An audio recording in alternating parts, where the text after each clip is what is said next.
Before we get into today's show, let me tell you about HubSpot. If you're hustling in the trenches to build a business or bootstrapping one of your own, let's talk about an AI-powered tool that can lighten up your workload a bit. HubSpot's Campaign Assistant is a game changer for creating marketing campaigns at scale. It quickly turns your key selling points into a cohesive pitch, which helps you deliver knockout emails, ads, and landing pages in minutes. So let Campaign Assistant take care of the campaigns so you can get back to growing your business. Work smarter, not harder at HubSpot.com/campaign-assistant.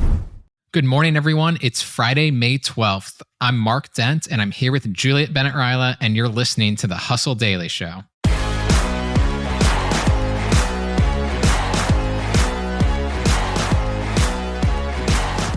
Today, we're going to talk about a company that is trying to incentivize wellness through credit card reward points. But before we get to all that, we're just going to talk about the latest in business and tech news for you.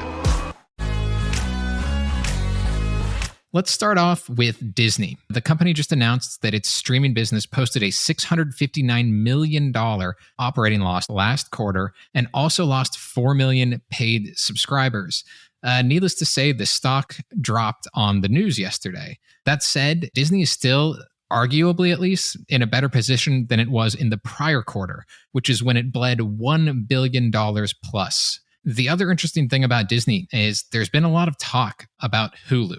The House of Mouse owns 66% of that streamer, and Comcast owns the other third.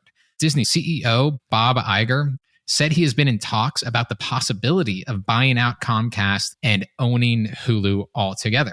The cost is believed to be somewhere in the neighborhood of $9 billion. Now, some analysts have said that such a purchase would give Disney something close to a, quote, TV substitute, i.e. a lot of channels and content and basically the thing that we all cut the cord from, but now everybody's trying to rebuild. But the thing is, when you're bleeding hundreds of millions of dollars seeking profitability, those purchases can be tough. So there's also been some discussion that Disney could sell its stake in Hulu. It's pretty wild in the streaming world, and we're going to keep an eye on it for you. In other video news, YouTube really wants you to watch ads. It's going to force some users to disable ad blockers. If the strategy is effective and you really don't like ads, then your best choice is probably going to be to pay up. YouTube Premium, which is ad-free, costs $12 a month. In other tech news, Microsoft told its salaried employees they won't be getting raises this year, though bonuses and stock awards will continue to be offered. The company laid off about 10,000 people earlier this year. Also having some problems, Peloton, which has been having a lot of problems for at least the last 2 or 3 years. It recalled 2.2 million exercise bikes because of a seat defect. Shares in Peloton have dropped 95% since December 2020. Meanwhile, AirBNB says it wants to be like the old Airbnb. As you're probably well aware if you travel, increasing prices have made Airbnbs about as expensive as hotels in the last several years. So the company's CEO, Brian Chesky, said Airbnb is revamping its rooms feature. And by doing this, they intend to take the company back to its roots, where more people shared a portion of their house instead of having investors buy up entire apartments and charge people to use those spaces. And finally, here's some news for anybody who's ever taken a standardized test, whether it's the SAT, the ACT, or the Iowa Test of Basic Skills for all our Midwesterners out there. The company who made all of those sheets that we used to take those tests on and filled out all those bubbles, well, that company is rebranding. Scantron Technology Services is now known as SecureServe. But don't worry, the bubbles will continue to torment future generations of children. And with that, let's move on to our big story. We're going to talk about a company that wants to reward people for making healthy purchases. So I have a credit card that I feel like rewards me for doing generally like unhealthy or at least unwise things. I tend to get more points when I go and eat out or drink. I get like 10x points for taking a Lyft instead of, maybe walking somewhere or taking public transit. And there's like a really good deal that they give me with DoorDash, which just incentivizes me to also like order in all this unhealthy food. So Juliet, that seems to be what credit cards have been doing for as long as there's been these reward systems. But it seems like there's something new on the horizon that's trying to incentivize health, or at least wellness, I should say. What's this company and what's it doing? So this company is called Ness. It is a new credit card company. It comes from Derek Flansreich. He's the CEO and founder. You may know him because he previously founded Greatest in 2011, which is this health and wellness media platform where you can go and read articles. That has since been sold to Healthline. So this is his new company. He's got a long career in health and wellness. And basically, yes, the Ness card, there's only one right now, but it rewards you for healthy purchases with points that you can in turn spend on other healthy things. Okay. And it's backed by MasterCard? So it runs on the MasterCard network. So as they say, you can use it anywhere MasterCard is accepted. Okay. Now, this first one is probably not for everybody. It's a charge card. So there's an annual fee of about $350. No interest. You just pay your balance down every month. So whatever you're putting on this card, you need to be prepared to pay at the end of the month. So it's a little different from your standard credit card. And how it works is every time you make a healthy purchase, and we'll get into what healthy means with this company in a minute. Yeah. You're going to get 5 times points. So instead of Lyft or DoorDash, you're getting it for these healthy purchases. So then those points can be redeemed within their marketplace, which consists of over 60 vendors. And there are all sorts of different places like Sweetgreen, where you can get a salad, Warby Parker, where you can get a pair of glasses. The most splurgiest of them, I think, is probably the Canyon Ranch Wellness Retreat. You have to have a lot of points to go on this wellness retreat. Yeah. But those are the kind of things that you would do. You would make your healthy purchases, and then you can use your points on other healthy purchases.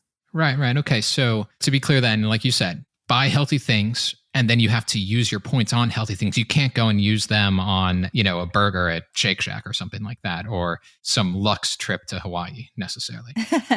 Yeah. I mean, you can use it at Chipotle, which, Okay. Some people might not think is as healthy as Sweetgreen, but their definition of health and wellness is really interesting. Yeah. So when I was talking to Derek, his idea with Greatest was really to make health and wellness more accessible to the average person.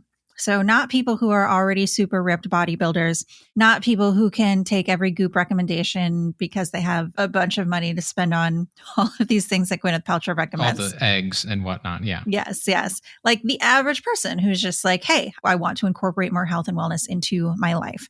And this credit card company kind of works in the same way, where health and wellness just isn't eat these superfoods, go to the gym, look very hot all of the time. It's more of an internal and external perception of wellness. Yeah. So what kind of examples did he give you for that version of wellness or quote unquote healthy? Okay. So obviously gyms and healthy food, yes, but also salons, spas, therapy, healthcare, health insurance, groceries, pharmacies, anything that kind of has this holistic health thing going on that we're all into today. Derek was saying this is like a big growing trend. And I think we see that, especially among younger people, millennials, Gen Z. It's not enough to just go to 24-hour fitness and get super ripped and then maybe have a protein shake. Like you're meditating, you're doing things to make sure that you can sleep a full 8 hours a night. Right. You're getting big water bottles so you can get in the amount of water you're supposed to drink every day. You're really thinking about health and wellness from like, not just, do I have six-pack abs, but do I feel good every day? Am I happy? Am I doing my best? Yeah. So this is a huge industry, right? I mean, like you were saying, we think about this in so many different ways and so much more often than we did, just a few years ago, and certainly compared to like a couple of decades ago. But it still seems like there's a barrier to entry to wellness. Mm-hmm. And this card, it comes with a $349 annual fee, like you were talking about earlier. Mm-hmm. So Yes. are there any ways that they're able to get people into the fold who are already kind of being blocked out by some of these expensive wellness things? Mm-hmm. Right. I think this card in particular is definitely for a certain kind of person Right. for whom a $350 annual fee doesn't mean that much. I mean, when you look at the rewards points and how they break down, if you're somebody who goes to Sweetgreen like 5 days a week because that's by your office, you essentially get your 5th and 10th salad of the month free if that's how you choose to use your points. Yeah. So it pays for itself in that case. Right. You're already making these expenditures and you have the money where it's no sweat. But there are future products coming, he said. The first one is going to be a charge card with a cheaper annual fee of about $99. And then in the future, they may do revolving cards, similar to the kind of cards most of us have where you have interest. And he also was talking about integration with HSAs and FSAs. And that's health savings accounts, you mean, right? Mm-hmm, yeah. So that I think is probably the most interesting part is if there's a way to make healthcare in the United States more accessible, that would be pretty interesting to me. Obviously, we know that eating healthy and working out and getting a good night's sleep and drinking enough water, these are all the things that you can be doing to try to prevent having to go to the doctor, your apple a day, as it were. But obviously, some of these medical expenses are unavoidable. And I'm not seeing a whole lot of products that I personally like or trust in that space. I know you can get a care credit card if you have medical expenses you can't pay, but I personally don't care for care credit.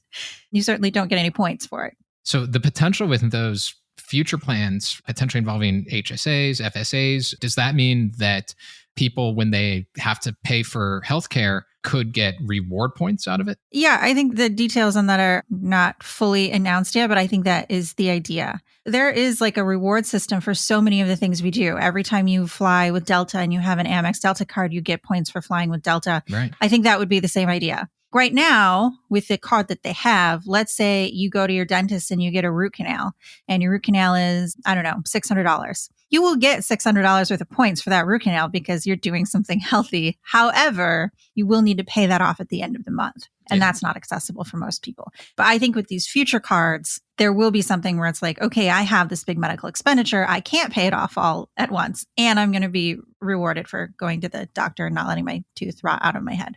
But those are some of the things that I think we'll see from this card company in the future if Ness is successful with what they're trying to do. Okay. And then one final thing, Ness, I get it because of wellness, but there's a couple of other interesting tie-ins just with the name of this credit card company. Yes. So Jonathan Van Ness of Queer Eye fame is an investor and also the company's chief self-care officer.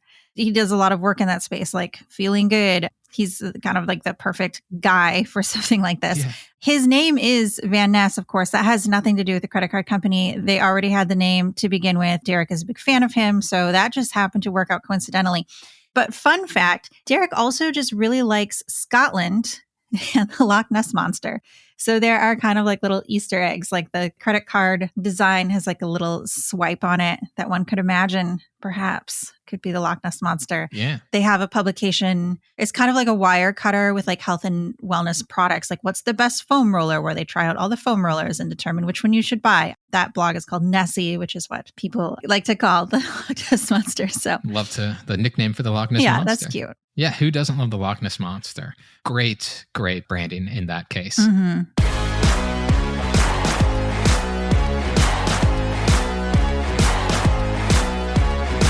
Okay, Juliet, thank you very much. That's going to do it for us today.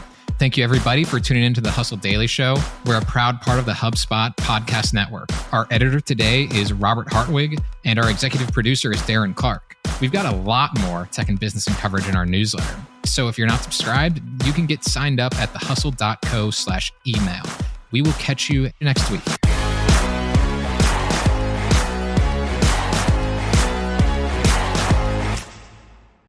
Let me tell you about a show that I've been loving lately. It's called Entrepreneurs on Fire. It's hosted by the incredible John Lee Dumas. It's available now on the HubSpot podcast network.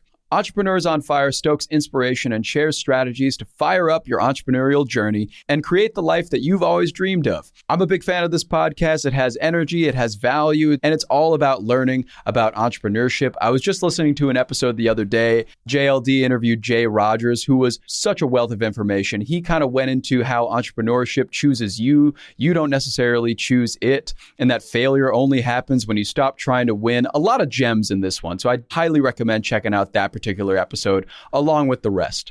So go listen to Entrepreneurs on Fire wherever you get your podcasts.